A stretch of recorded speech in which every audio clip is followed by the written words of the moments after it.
ដងខែប្រាំងបងប្អូនសាមុនដោយសារបញ្ហាសត្វល្អិតច្រើនជាងវល់អត់បានទៅបាញ់ថ្នាំការពារដល់ពេលនេះយើងចាប់ផ្ដើមបាញ់ថ្នាំសត្វល្អិតថែទាំឡើងវិញហើយចាប់ផ្ដើមបានក្តាប់ច្រើនជាងមុនហើយ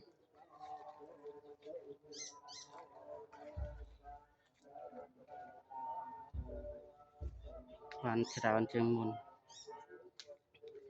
ដូងត្រូវការរយៈពេល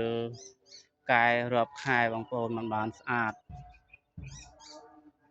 ត្រូវការកែរយៈពេលរាប់ខែ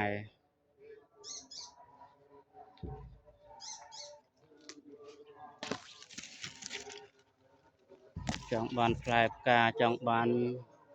ផ្លែកែរាប់ខែបងប្អូនមានសារបញ្ហាមេរោគនេះបងប្អូននេះខ្មៅពេលមានបញ្ហាខ្មៅនេះត្រូវមេរោគ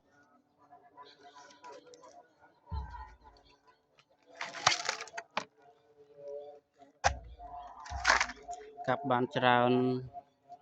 តែដើមនេះ